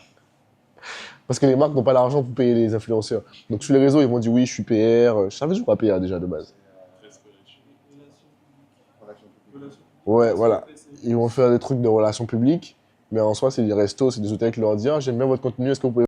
Est-ce que tu as trouvé que c'était facile de rencontrer Ah oui, des gens en termes de rencontres, oui, tout le monde est cool. Pas forcément un business et tout, mais juste des gens qui sont entrepreneurs et qui ont Une bonne dynamique. avec Ouais. qui on peut devenir potes. Ah oui, totalement. En vrai, de l'endroit où tu vas te faire le plus d'amis, c'est à Bali, en vrai. Vraiment, les gens, ils sont très avenants. Je me dire, c'est ce que j'ai envie de faire, Ouais. tu vois, j'ai envie de créer un réseau Ouais. et d'avoir des gens qui sont dans mon univers. Ouais, mais tu vas, là, ce sera le meilleur endroit pour ça. Ça se trouve, c'est totalement faux et que Non, non, en fait, non. les gens sont trop dans leur coin. Non, la réalité, c'est qu'ils sont très, très avenants. Peu importe là où tu vas aller, tu vas avoir des gens qui peuvent venir te voir, te demander qu'est-ce que tu fais, ça a l'air cool. Je sais pas, ils vont voir que tu fais un montage sur ton ordinateur par exemple. Ils vont dire ah, t'es monteuse, ah, tu es cadreur, ah, tu fais ci, tu vois. Et ils seront prêts à juste te dire bah, viens, on va boire un verre, je vais faire ça, est-ce que tu veux venir, j'ai un event ce soir, est-ce que tu veux venir. Et puis en fait, ils sont très très ouverts. Ouais. Et tout le monde est ouvert, peut-être même trop des fois. Qu'est-ce que t'en sais toi? Tout le monde est bien là-bas. Ouais. Une question. Oui. Là, tu parlais de Bali. En comparaison, comment tu trouves du coup Dubaï? Dubaï, c'est totalement l'inverse. Et c'est pour ça que moi, je pense que je vais juste me trouver un équilibre entre les deux. Parce que moi, par rapport à mes projets et mes ambitions, ça correspond un petit peu plus à Dubaï. Dans le sens où Dubaï, ils font pas semblant. Tu peux pas faire semblant d'avoir un Rolls Royce à Dubaï. Tu vois. Le lifestyle, en fait, il est différent, les ambitions sont différentes. Quand j'y étais la semaine dernière, en fait, chaque fois que je faisais des rencontres, je faisais un peu du networking avec différentes personnes. Chaque fois que je rencontre une personne, il me fait en fait casser des barrières. Je suis assis à côté de lui, il a 24 ans, il me dit il fait 100K par mois. Je me dis ah d'accord, ok. Il m'explique ses trucs, il me montre en fait qu'il fait vraiment 100K. Donc je vois que c'est réel. Dans tous les cas, quand je suis dans son penthouse coûte déjà 50 000 par mois. Donc déjà, c'est pas un faux penthouse. Et donc il y a des choses comme ça qui montent pas en fait. En réalité, tu vas voir, ils sont aussi très cool, ils sont très, très chill. Mais il va avoir un appartement sur son poignet. Enfin, c'est pas la même dynamique. C'est pas la même dynamique. Et donc, du coup, si tu as envie d'aller très loin et si tu as envie de pouvoir te booster, en fait, juste sur cet aspect-là, c'est là qu'il faut aller. Je vous dis, j'ai rencontré le gars, il fait 100K. Puis après, il me dit, on va dîner avec des potes. Quand on va dîner avec ses potes, ses potes, ils font 500K. Et c'est normal. Tu vois, et après, tu vois un autre, le lendemain, il m'a dit, il fait 1M. Donc, du coup, en fait, à chaque fois, tu te dis, ah, d'accord, ok. Il est assis à côté de toi, il t'explique, il est chill. Comment? Ils font quoi dans la vie ces gens pour gagner autant Mais tu as différents business. Tu as l'immobilier, tu as l'e-commerce, tu as aussi aussi dans la crypto, les investissements en crypto. Tu as aussi des scammers en crypto. Alors moi, j'en ai pas rencontré beaucoup parce que c'est pas mon domaine. Tu as des gens qui font du OnlyFans. Non, il y a beaucoup de business. Il y a l'immobilier, enfin l'immobilier, j'ai déjà dit. Les business en ligne, il y en a beaucoup qui font du business en ligne, qui ont des e-commerce, qui font des coachings aussi, qui ont des systèmes aussi de coaching avec des personnes aussi partout dans le monde. Il y en a qui sont dans le service aussi, tout ce qui sera service, création de contenu, podcast, etc. Mais en fait, le niveau est toujours en fait plus élevé. Et comme le niveau est plus élevé, en fait, j'arrive et je dis, je sais pas, mon service coûte 10K, mais eux, ils seront prêts à payer 20K sans problème. Et moi, après, j'ai pas d'impôt dessus. Donc déjà, je suis doublement payé et j'ai pas d'impôt du tout. C'est-à-dire que quand on me donne 20K, c'est 20K qui vont dans ma poche. C'est pour ça que vous allez aller à Dubaï, vous allez voir, il y a des serveurs, ils ont des Rolex. Parce que les serveurs sont payés peut-être 4-5 000 euros par mois et puis il a zéro impôt dessus. Donc au bout de 3 mois, il peut s'acheter une Rolex. Je crois qu'il y a un pourcentage dans ma Non, ça dépend de ton domaine d'activité, c'est 9%, mais ça dépend encore une fois du secteur. Et il te faut que tu fasses un minimum 100K. Déjà, d'abord. Même 9%, c'est rien par rapport à Voilà. Il y est là. Oui. Attends, elle avait une question avant. Comment tu fais pour rencontrer des gens qui sont déjà plus avancés, enfin, dans le milieu business, plus avancés que toi, justement? Ça, c'est une très bonne question. En réalité, quand j'étais tout seul dans ma chambre en Guadeloupe, je me disais, mais comment je vais rencontrer des gens que je vois au loin sur YouTube qui font autant d'argent? En fait, en réalité, le vrai secret, c'est faire l'inverse de tout ce que les gens disent, à savoir faire du networking. Tout le monde te dit, oui, il faut connecter avec des gens, elle va parler avec des gens. Mais si toi, tu pèses, allez, à tout casser, tu as 3 000 euros sur ton compte et que tu vas aller connecter avec des gens, si ton billet il est toujours lié juste à tes ressources financières, tu ne vas pas connecter correctement avec eux. Donc, ce qui est important, ce n'est pas d'augmenter le nombre d'argent que tu vas avoir sur ton compte, mais plus augmenter tes compétences. Parce qu'en fait, les gens que je vais connecter avec eux qui font EM, c'est 100K par mois, ils vont pas me demander combien d'argent j'ai sur mon compte. Ils vont juste percevoir de la valeur par rapport à qui je suis, mes compétences, mes connaissances, etc. Donc en fait, on va être sur un pied d'égal, même si je fais pas 100K. Parce que quand je suis assis avec eux, j'ai les connaissances, j'ai les ressources, je sais de quoi ils parlent en fait. Donc je suis pas en mode, ma langue est dehors, en mode, ah, c'est trop ouf ce que vous faites. Vous voyez ce que je veux dire? C'est un réel échange. Donc il y a un réel échange. Et tant que tu n'as pas aujourd'hui suffisamment pour moi de valeur à apporter, et quand je parle de valeur, je ne parle pas de finance, hein, je parle vraiment juste de compétences en fait, tout simplement, ben, reste dans ton coin et apprends tes compétences. Et après, naturellement, tu vas rencontrer quelqu'un et tu vas voir que le signal en fait, qui te permet de savoir que tu as un bon niveau, c'est que ces personnes-là vont te dire, ah ben tiens, on va dîner ce soir avec un pote, est-ce que tu veux venir? Tu vois? S'ils te parlent comme ça, c'est que du coup, ils perçoivent une valeur en toi. Ils vont pas te dire, t'as combien d'argent sur ton compte en banque pour savoir si tu veux venir ce soir? Tu vois?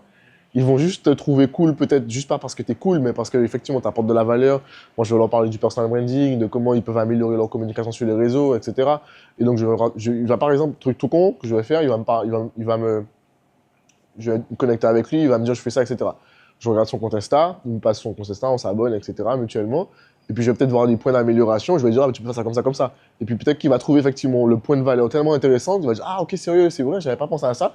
Et on va discuter, etc. Et puis après, peut-être qu'il va s'intéresser à ce que je fais, je vais lui dire, ben, je fais ça, ça, ça. Et puis là, il sera accroché. Il sera accroché parce que je serai pas en train d'essayer de lui vendre un truc, je serai en train de lui dire, comme je vous expliquais tout à l'heure, trouver de la valeur. Donc, je vais percevoir de la valeur, en fait. Là où je peux lui apporter, je vais lui transmettre gratuitement sans aucun problème. Et c'est comme ça que tu arrives à rentrer dans des lieux en fait, un petit peu plus privés, juste parce que tu apportes de la valeur. Ça sert à rien d'être cool, ça sert à rien de pouvoir appliquer le livre Comment se faire des amis. C'est pas ce qui va fonctionner. Ce qui va fonctionner, c'est juste si vous arrivez à apporter de la valeur. Et à chaque fois que je rencontre des personnes, je me dis toujours, comme l'exercice qu'on a fait, qu'est-ce que je peux apporter à ces gens-là? Si je peux rien apporter à ces gens-là, je ne cherche pas à connecter avec eux. Par exemple, un truc tout con, je sais pas s'il y en a qui connaissent Iman Gadzi ici. Iman Gadzi, vous connaissez? Non? Ah, oui. Bah, c'est un influenceur, enfin, vous connaissez Yumi Denzel? Oui, bah, du coup, c'est Yumi Denzel, moi, aux États-Unis, tout le monde le connaît plus ou moins, il est vraiment très connu. Par exemple, j'ai eu l'opportunité de pouvoir connecter avec lui quand j'étais à Dubaï. Mais j'ai pas cherché à connecter avec lui dans le sens lui parler plus que ça. Parce que je savais que le positionnement sur le point de valeur que j'allais lui apporter serait pas très important pour le moment. Donc j'ai juste connecté en mode discuter, ça va, nan, nan, tranquille, mais j'ai pas cherché à apporter de la valeur parce que je savais que dans mon point, là où je suis aujourd'hui, je n'aurais pas grand-chose à lui apporter. Et donc le jour où je vais reconnecter avec lui et je prendrai le temps, c'est quand je saurai que là, effectivement, il va pas me voir en mode « Ah, c'est un petit fan qui me suit » ou autre. Vous voyez? Et donc il faut aussi savoir vous positionner correctement avec les personnes que vous voulez connecter. Si vous voyez que là, aujourd'hui, vous n'allez pas avoir de quoi apporter de la valeur pour qu'on puisse ne serait-ce que se rappeler de vous, parce que ça sert à rien de parler avec quelqu'un et que en fait tout ce que vous lui dites, ça soit par là. Parce que ce genre de personnes, Yumi Denzel ou Iman Gadi, tous les jours, il y a toujours des gens qui veulent gratter des informations avec eux. Donc qu'est-ce qu'ils font? Généralement, ils activent le mode filtrage. Tu parles, ils te disent ah d'accord, ok, ils t'oublient. Et puis t'as l'impression qu'il t'a écouté, mais en fait t'as déjà oublié. Le lendemain, il s'est même plus quitté. Tu vas le recroiser dans un café, il va dire ah on parlait hier, ah ok oui, je me rappelle. Vous voyez? Alors que si à l'inverse, j'ai réussi à le saisir son attention parce que je lui ai apporté de la valeur et qu'il a perçu en fait une compétence ou quelque chose en fait de valeur chez moi, ben limite il va m'inviter après. Vous voyez ce que je veux dire? Et même moi aujourd'hui, pareil, si par exemple il aurait voulu être cool avec moi, il m'a dit on fait un truc plus tard, est-ce que tu veux venir? Je serais pas venu. Parce que je sais que c'est pas le moment en fait. Vous voyez? Donc parfois il y a des opportunités qu'il faut savoir saisir, il y en a certaines où il faut se dire c'est pas le moment. Parce que c'est le genre d'opportunité que tu n'as qu'une seule dans ta vie et si tu le rates, ben après tu te retrouves dans deux positions. Et quand tu es dans cette position-là, après c'est difficile d'en ressortir. Quand tu es une groupie, tu es une groupie. Et c'est l'expérience qui t'a donné ce savoir-là ou c'est parce que tu as lu quelque chose qui t'a dit comment tu devais... Ben, les deux, après en fait c'est entre plus, j'ai pris des formations, je me suis formé par des gens, j'ai eu des mentors, j'ai expérimenté par moi-même. Mais j'ai commencé toujours par expérimenter par moi-même. Je pense que c'est en faisant l'erreur justement avec des gens, en rencontrant des gens, en posant des questions, que j'ai affûté un peu mes connaissances et j'ai affûté un peu ma façon de fonctionner aussi avec les gens de façon générale. Oui. Oui. C'est pas la peine de commencer par une question. On sait que... Comment tu as rebondi par rapport à justement ce qui s'est passé aux Antilles? Avec mon entreprise, ouais. Voilà, comment tu as rebondi par rapport à tout ça? Comment j'ai rebondi? Qu'est-ce que tu appelles rebondir? C'est-à-dire en fait que tu as pris la décision de partir par exemple à Bali, Ouais. de laisser tout plaquer, Ouais. de laisser, puis de te dire en fait que vas-y là, ça y est, je me relance. En vrai de vrai, c'était pas compliqué de tout laisser parce que tout avait brûlé déjà. Donc c'était pas difficile. Donc là, en l'occurrence, en fait, en vrai, sans faire trop de jeux de mots, quand effectivement la structure elle a brûlé, j'avais deux choix. Soit effectivement tout reconstruire sur directement les Antilles, pareil comme je l'avais déjà fait, ce que je voulais faire initialement. Parce que j'avais déjà des clients, j'avais déjà une notoriété, donc j'aurais pu, je pense, repartir sur un business comme ça. Mais j'ai pris ça aussi surtout comme un signal que c'est le moment de passer à un autre niveau, c'est le moment de faire autre chose. Et donc, moi, ma première réflexion, ça a été, ok, il faut que je me reconstruise déjà et que je reprenne mes bonnes bases. Mais pour pouvoir faire ça, se reconstruire spirituellement, émotionnellement et aussi physiquement, en fait, parce que c'est quelque chose quand même qui t'affecte énormément, en réalité, même si je ne suis pas quelqu'un de très expressif, c'est quelque chose qui m'a affecté énormément. Et donc, quand j'ai compris ça, j'ai compris qu'il fallait que je me mette dans un nouvel environnement pour pouvoir évoluer. Vous voyez, c'est un peu comme la chenille qui doit devenir un papillon. À un moment, elle doit se mettre sur le côté pour pouvoir accepter de se transformer en papillon. Et pour moi, l'endroit où je me trouvais en Guadeloupe, c'était pas adapté pour ça. Donc j'avais plusieurs options. J'aurais pu aller à Dubaï, j'aurais pu aller aux États-Unis, j'aurais pu aller en France. Mais il y avait un facteur qui était essentiel, qui était l'argent. Parce que je venais de perdre tout ce que j'avais, en réalité. Et même plus que ce que j'avais, puisque même mes économies, je les avais mis dans mon bureau. J'avais un endroit où j'avais un coffre-fort avec du cash dedans. Évidemment, tout a brûlé. Donc c'est assez marrant, parce que du coup, j'avais mis ça en termes de sécurité. Et puis la sécurité est partie avec... Ah oui. Ah non, c'est de brûler comme dans les films. Ton bureau, tout ce que tu avais. Oui, tout. Et... En fait, j'avais construit un espace un peu comme celui-là. Bon, pas un bâtiment comme ça, mais la déco était un peu dans ce style-là. Et la grandeur de l'espace, on était sur 2 étages. Comme de grandeur, on devait peut-être être... peut-être, ouais, aussi grand que ça. Peut-être. Ouais, en vrai, peut-être ça. Et on avait 2 étages, donc on avait plusieurs bureaux, on avait un studio photo, une salle de réunion, j'avais même fait un espace un peu ping-pong, détente, etc. Parce que j'avais 14 employés à peu près, donc l'espace était quand même assez conséquent. Et voilà, donc quand ça je l'ai perdu, du coup forcément je me suis dit, il faut changer d'environnement, il faut me reconstruire, etc. Et donc il y avait le point financier, parce que même mes économies, entre guillemets, que j'avais mis de côté, on va dire, ben, ils sont partis aussi. Donc la chose que j'ai décidé de faire, c'est simplement en fait, de me dire, ok, c'est quoi l'alternative que j'ai? Je connaissais Bali, j'y vais depuis 2018. Donc je sais que l'économie là-bas est assez basse par rapport à l'euro. Donc en fait, ce que j'ai fait, c'est que j'ai cherché à... J'avais encore des trucs que j'ai revendus, j'avais encore un peu de liquidité sur la crypto, donc j'ai rassemblé un peu ce que j'avais pour pouvoir me dire, ok, bon, ben, avec ça, je peux tenir à peu près 5-6 mois. Donc pendant ce temps-là, je me dis, c'est ce temps-là que je me donne pour pouvoir ne pas travailler et juste me concentrer sur moi. Le meilleur endroit pour faire ça, c'était pour moi Bali. Après, il y a la Thaïlande aussi, mais moi, je préférais Bali pour le côté un peu île, etc. Parce qu'en fait, ce qu'il fallait comme facteur, c'était un endroit qui coûte pas cher, un endroit où je peux être tranquille, en fait, au niveau de mon lifestyle, et un endroit, en fait, où je pourrais me déconnecter des Antilles. Et en fait, Bali, c'était parfait pour ça, parce que ça me permettait de pouvoir passer toutes mes journées à me lever le matin, aller me faire masser, aller à la plage, aller en soirée, rencontrer des gens, etc. En sachant que la fin de la journée, j'aurais dépensé peut-être 20 euros. Vous voyez? Et j'ai pas baissé mon lifestyle, au contraire, j'ai augmenté mon style de vie en réduisant mes coûts. Et donc ça, en fait, c'est vraiment le cheat code un peu que j'ai utilisé pendant 5-6 mois pour me permettre, en fait, de me reconstruire déjà émotionnellement et après revenir dans le business. Parce que je savais que je ne serais pas capable de reconstruire quelque chose de périn, ni de fiable, ni de fonctionnel, tant que je n'aurais pas reconstruit, en fait, ces bases-là qui étaient nécessaires pour que maintenant, aujourd'hui, je suis parti après à Dubaï, la semaine dernière, parce que je me suis senti prêt à revenir dans le business. J'ai compris que dans tous les cas, je n'abandonne pas Bali, mais Bali, ce n'est pas l'espace de développement pour pouvoir justement devenir le papillon que je dois devenir.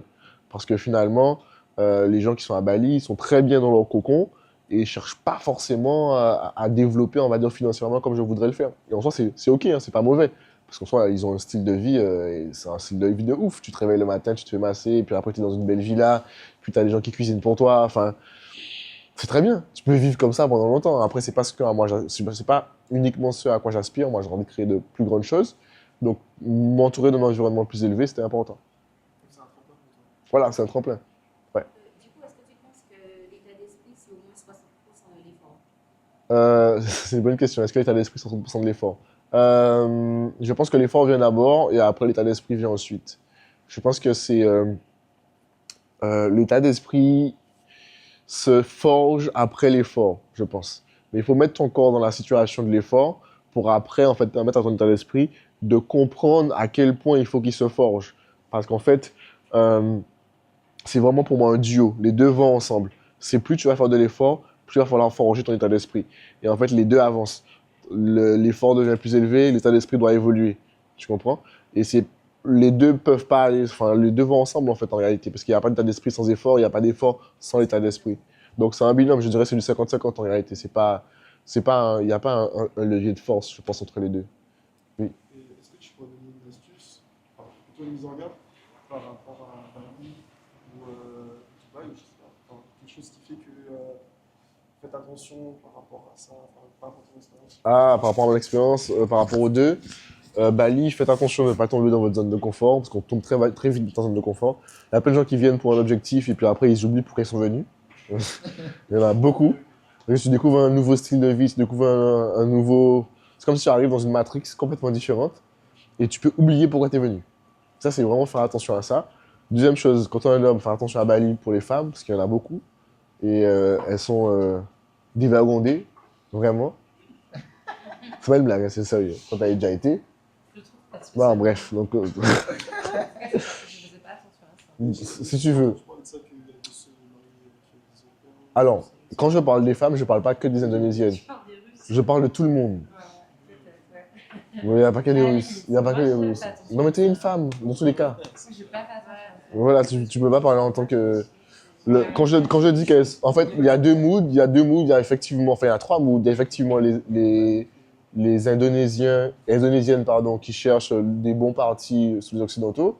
Donc, elles, généralement, elles vont venir vers toi cash, sans problème. Tu n'as pas besoin de draguer, elles viennent directement. Tu as aussi les Russes qui aussi cherchent un meilleur parti, qui aussi, pareil, vont venir cash.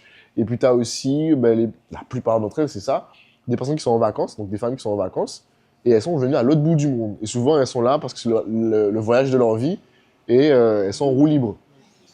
Donc, toi, tu habites là-bas, mais elles, c'est leur voyage de leur vie, en fait. Donc, elles sont en total roue libre. Mais quand je te dis roue libre, c'est roue libre. Donc, c'est pas souvent, je dis, quand tu viens, il vaut mieux que tu viennes en couple, parce que tu vois des trucs, en fait, que t'as jamais vu. À la base, tu viens en boîte t'asseoir et tu vois, t'as 5-6 filles autour de toi. Tu es en train de chatter. T'es une fille, tu peux pas savoir. Moi, quand j'ai ramené mes équipes, j'ai fait un voyage avec mes équipes, je les ai tous ramenés à Bali.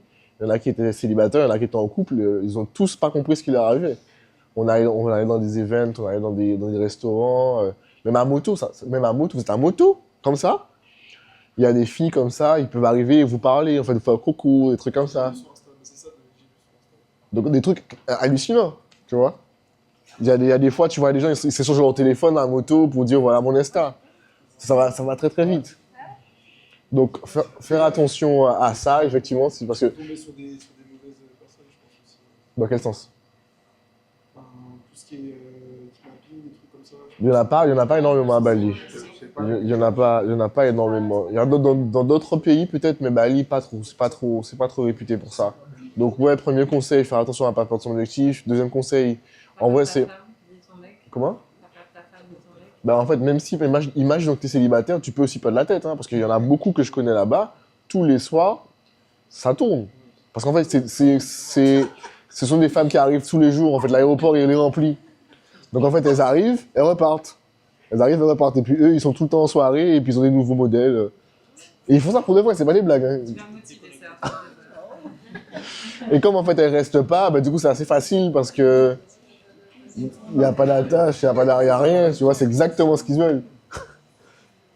Donc Ça peut te déconnecter de toi avec tes objectifs. totalement, c'est pour ça que je dis, il faut faire attention à ça. C'est-à-dire qu'au début, quand tu goûtes une fois, après tu te dis, c'est aussi facile.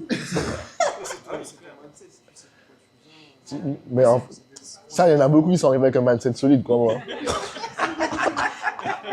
C'est qu'ils savent, tu sais, moi, Et donc voilà, il faut rester concentré, hein, c'est assez important. Et je dis ça, c'est pas que pour les filles, hein, c'est aussi pareil pour les gars. Ah oui, toi tu peux pas dire le contraire par contre. Les gars là-bas. Oui, ils draguent. Et au-delà de draguer, ils sont tous, vous voyez les personnages Instagrammables, abdos, beaux gosses, tatou, c'est que ça en fait. Tout le temps. C'est-à-dire qu'autant, je dis à chaque fois, quand t'es à scooter, sur ta Canggu, tout le temps tu te retournes la tête quand il y a des meufs, ben c'est pareil, en général quand t'es une meuf, tu vas toujours voir des beaux gosses. C'est vrai ou c'est une fausse que je dis? Voilà. Toujours. Ok, d'accord. Il y a de beaux gars. Oui, D'accord, merci. J'ai déjà vu ton avis, c'est pas objectif. Non, mais Elle est pas objective, elle est pas objective. Dans un mood particulier, voilà. Mais la réalité, elle est que c'est vrai, d'accord? Donc même si effectivement, ces gars ou meufs, c'est pareil. Après, tu dis qu'ils se la pètent parce que je pense que t'as passé suffisamment de temps pour pouvoir t'en rendre compte. Mais quand, par exemple... Mais ils se la pètent, c'est vrai. À Canggu, surtout. Ouais, ils se la pètent. Il y a beaucoup le culte du physique, voilà. Donc ils vont être... Donc si t'arrives, en fait, en vrai de vrai, si t'arrives en mode tu vas t'installer, tu vas te rendre compte que c'est creux, mais une meuf en général, elle est pas là pour faire quelque chose de long, donc en fait, elle voit le gars beau gosse. Mais c'est vraiment l'archétype en fait du mec musclé, beau gosse, tatoué, bien coiffé, bien propre sur lui. Ils pullulent là-bas en fait. Donc c'est pareil. Quand tu dis ça, tu parles de centre-ville, qui sera plus en province, j'imagine. Oui. Il y a Bali et Bali, là on parle de Canggu, mais la plupart du temps, tout le monde va vers Canggu, Seminyak. Bali, c'est une île qui est assez grande et il y a quand même plein d'endroits différents. Mais la plupart du temps, les gens. C'est comme si on parlait du Marais dans Paris, quoi. Oui et non. C'est un peu plus large, parce que t'as pas que Canggu. T'as Canggu, t'as Seminyak, t'as Kuta, t'as Uluwatu. C'est à peu près... C'est la même chose à peu près, tu vois. Oui, voilà. Après, en réalité, tu vas aller à Med, tu vas aller à Lovina, mais tu vas rien voir là-bas, en fait. Tu vois, ça change totalement, mais je veux dire, si t'es dans une dynamique tourisme, oui, tu iras là-bas. Après, si t'es pour faire du business, tu iras pas à Lovina. Tu vois. Ça peut être pertinent pour tout le monde, je sais pas, mais par rapport au logement. Ouais. Comment tu t'y es pris? Est-ce que tu vas voir tout de suite une agence? Ça se passe? Le meilleur moyen, c'est les groupes Facebook. Ouais, c'est les groupes Facebook. Sur Facebook, tu vas trouver en fait des bonnes affaires, tu vas trouver des bons plans là-bas. Et après, il faut faire attention quand tu parlais de faire attention parce qu'il y a beaucoup d'arnaqueurs. Dès lors qu'on te dit fais un compte avant même que tu sois arrivé, fuis, en général. En fait, ce que tu fais, c'est que tu arrives, par exemple, les premiers jours, tu peux prendre Un truc simple, voilà. Et en fait, tu regardes les annonces sur Facebook et tu fais les visites. Voilà, directement sur place. Voilà, c'est ça. Et après, tu trouves un peu. Comment? Non, il y a des fois, il y a des gens qui font des scams. J'ai vu un scam, il était puissant. C'est-à-dire qu'en fait, ce qu'elle a fait, c'est qu'elle a demandé à visiter l'appartement et elle a fait visiter quelqu'un d'autre pendant qu'elle a demandé à visiter l'appartement. Sur place, il y a une autre personne? Ouais, ça veut dire qu'ils étaient deux. Mais en fait, la personne a trouvé, elle a réussi à manager le fait de pouvoir demander à visiter le logement. Et elle a fait venir quelqu'un d'autre pour dire que c'est elle qui fait visiter le logement. Vous voyez? Il y en a pas mal qui font ça aussi. Donc il faut vraiment être très vigilant, faire attention à ça, et puis voilà quoi. Et pour te répondre, pour finir la réponse à ta question, parce que tu m'as parlé de Dubaï aussi. Dubaï, là où il faut peut-être, je pense, faire attention, c'est Je pense que c'est vraiment ne pas tomber dans le superficiel. Et aussi, de la même façon que Bali, tu peux aussi tomber dans le confort. Je pense que à l'inverse, à Dubaï, tu peux être dans une quête constante de faire plus. Ça veut dire que quand tu t'assois avec des gars qui te disent tu fais 500K et puis toi tu dis ok 500K, on va faire 500K. Tu finis par faire 500K. Et puis après au final, tu t'assois avec des gars qui font 3M et que eux ils parlent en termes de jet privé et de yacht et que toi tu dis ah mais moi je peux même pas prendre un jet privé. Enfin, tu peux peut-être prendre un jet privé mais tu peux pas te dire que tu vas en acheter un, etc. Et les gars ils sont en train de regarder les jets privés en mode lequel qu'on va prendre. Tu peux être dans cette dynamique où tu veux toujours toujours vouloir plus. En fait, il y en a beaucoup qui sont comme ça à Dubaï et ils sont dans cette quête constante de vouloir faire plus. Ils ont déjà atteint leur objectif. Je pense qu'on peut toujours chercher à aller plus loin. Je pense que c'est pas une mauvaise chose, mais le faire sainement. Et des fois, il y en a qui le font pas sainement, en fait.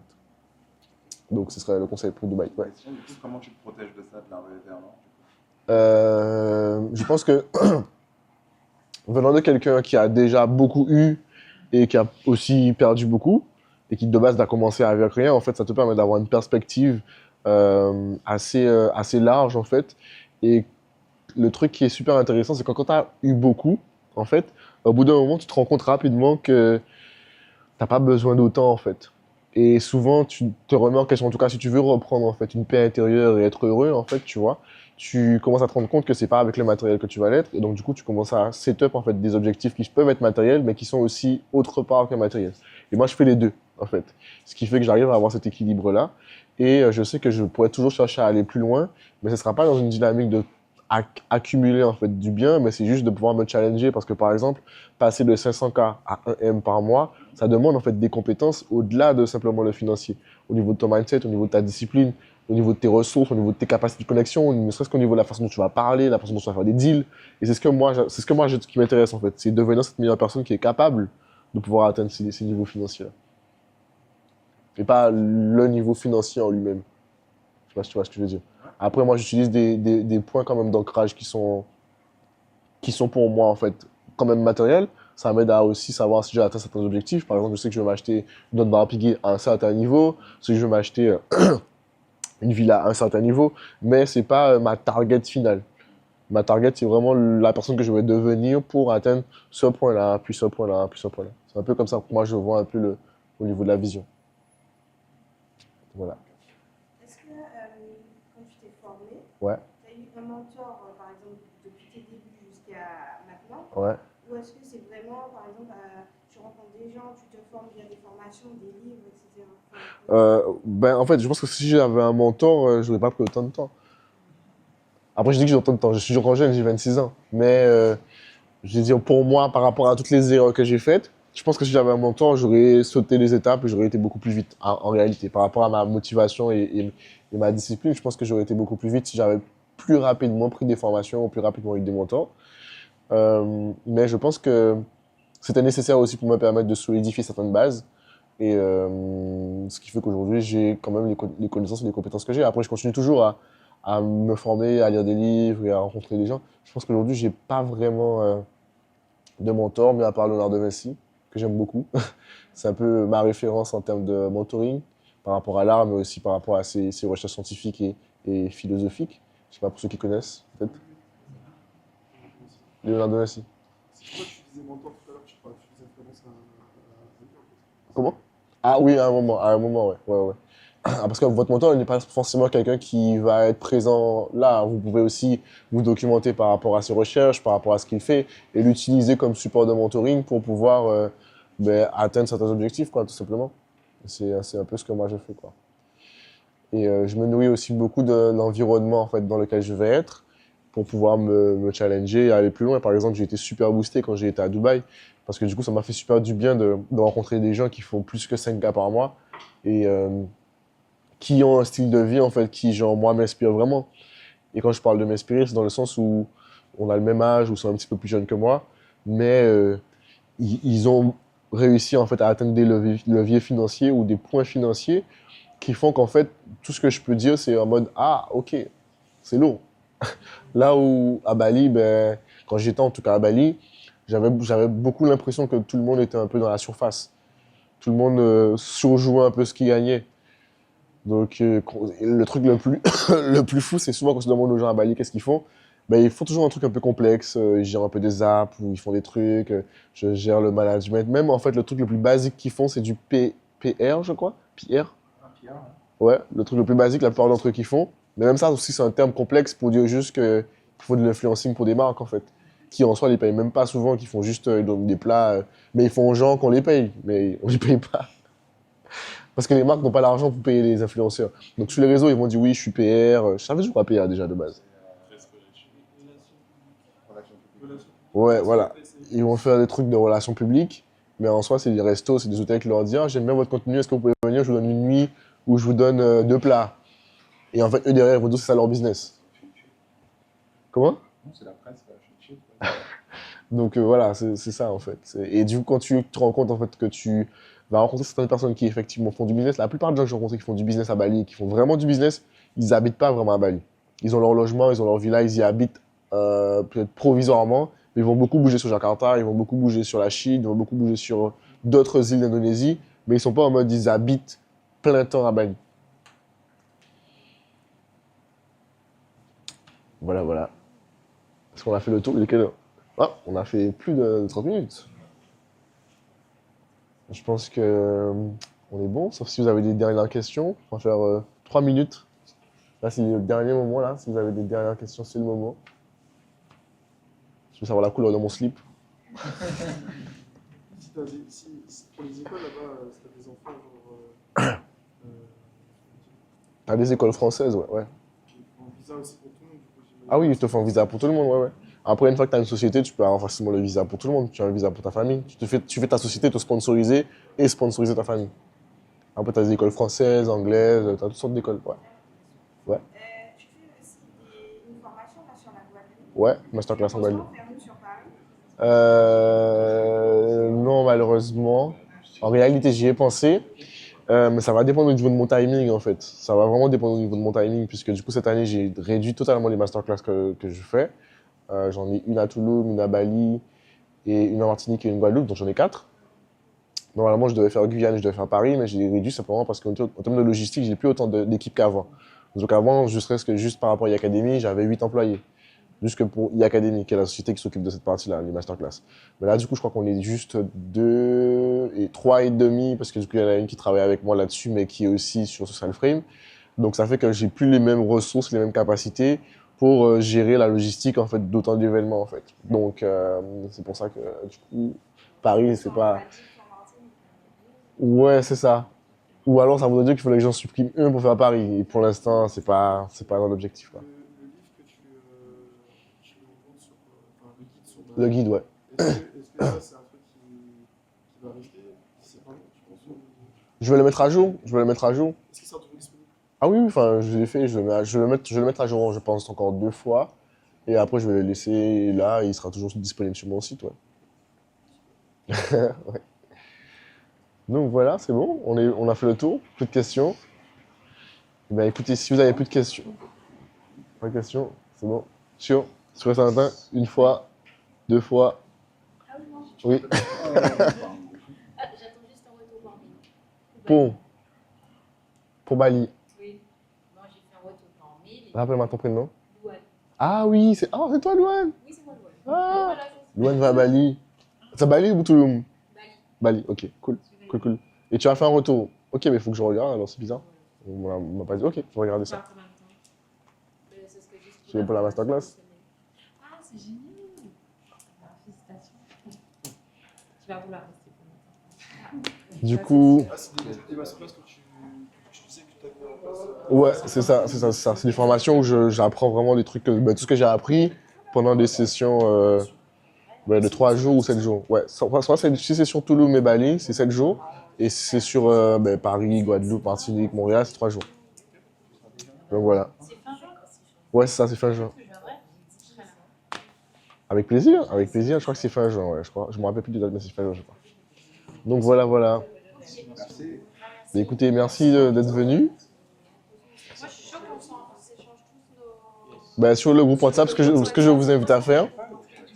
Comment? Si ceux qui ne sont pas sur le groupe, demandez le lien et on va vous le donner, du coup. Et ce que vous pouvez faire, c'est faire une capture de votre Instagram, vous envoyez sur le groupe et comme ça vous dites c'est qui. Comme ça tout le monde va savoir c'est qui. Et merci à tout le monde. Merci à toi. C'était cool. Bah ouais.